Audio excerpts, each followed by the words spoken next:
Nigel Cecil, equity as you like it. Especially for Nigel's equitable friends. Chuckabutties! Hello to all my equitable friends! Cobblers to your equitable friends. And cobblers to you too! But of course, not to Circus Mondeo, here just finishing their season at Thornton Cleveley's 2022. And Petra, of all her team, have had a wonderful time. So thank you to Circus Mondeo. We're on to the next gig. Here's Nigel. Hello, my chuckabutties. From the fun of visiting Circus Mondeo back to reality and conversations and emails sent in from my equitable friends. And this particular time, Hilary, yes, they focused on what is equity doing in terms of helping the professional interests of equity members. Because my equitable friends have said there's clear examples that seem to say equity is dominated by an urge to protest at every single protest you can possibly protest at.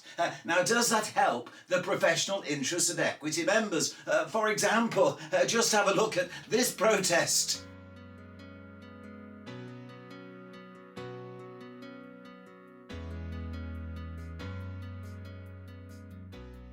Now, Nigel accepts that there's great benefit in helping fellow trade unions. There's the Communication Workers Union and flying the flags. But does that help the professional interests of equity members? Indeed, if we go on and say, well, let's all campaign and join together about climate change, and even let's support the RMT and the NUJ.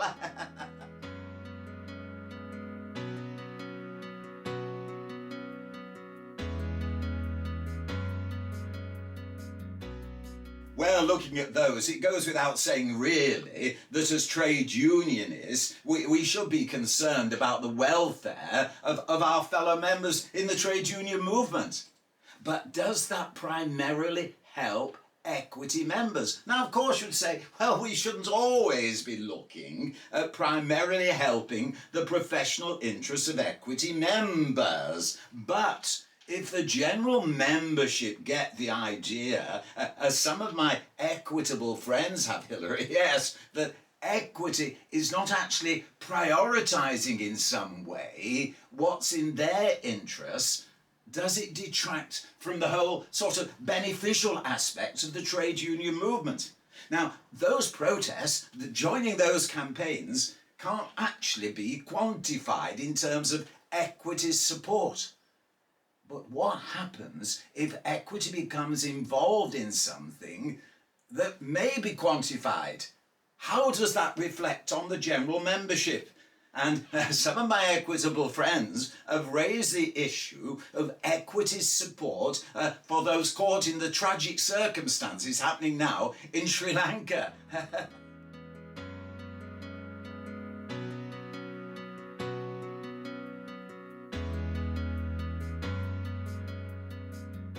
Looking at those captions and from the Equity website, you will see that this particular campaign to sign a petition to support those caught up in the tragic circumstances of Sri Lanka was started on the 5th of August. And it invited members to sign the petition, and those names will be published on the Equity website.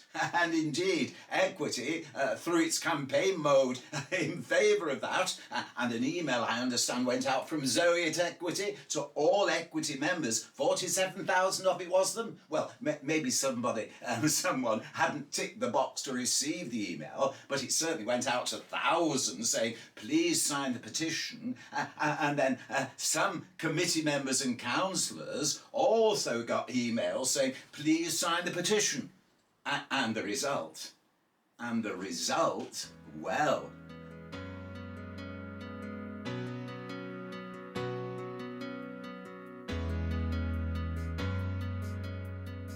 checking the Equity web yesterday, only 23 persons, members of Equity presumably, had signed the petition. Yes, Hilary, we, even though it's in the public domain, removed the actual names because we wouldn't wish to actually embarrass anyone, because as Nigel, as an entertainment entrepreneur, I'd have to be concerned on how that result reflects on the Equity membership as a whole.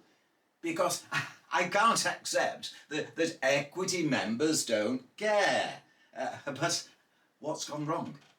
Has Equity communication failed? I know that some members are concerned that these communications appear to come from an organisation called Action Network, as you will have seen from one of the captions. Now, who are Action Network? But this begs the question, if Equity is actually going to do some sort of campaign that can be quantified, then they really need to do their homework to make sure that the results don't reflect adversely on Equity's credibility to be able to deliver when they mount a campaign. Yes, Dave, Equity editor. Yes, well, what did you want to say? Nigel, Dave, Equity editor here, wondering if your friends will be asking what Equity should be doing at this moment in time to look after their professional interests. Ah, well, we've got that in mind, Dave, Equity editor. You see, look at these headlines.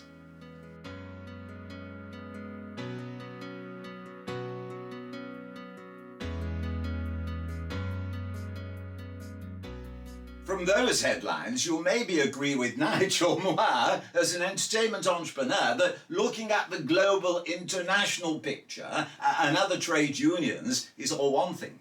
It's well and good, but have Equity overlooked the basics for professional Equity members? Pubs are in danger of closing because of the cost of living crisis and the energy bills. Small venues, clubs are in danger of closing. Shouldn't Equity use their focus to support that campaign and say to government, come on, we need help, because there's thousands of our members, light entertainment variety, rely on gigs from those sorts of venues.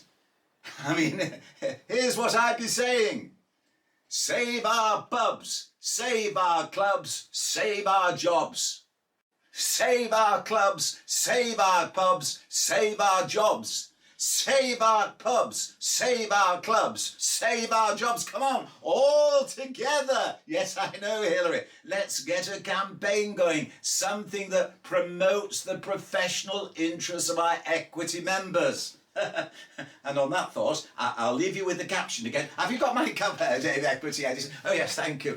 Please join me again. And I understand we've got to talk about the rule book. Oh, that should be really interesting and boring. But Nigel, I'll give my usual titivation about missus. So until the next time, have a good time. Bye for now. Save our pubs, save our clubs, save our jobs. Save our clubs, save our pubs, save our jobs. Save our pubs, save our clubs, save our jobs. Come on, all together.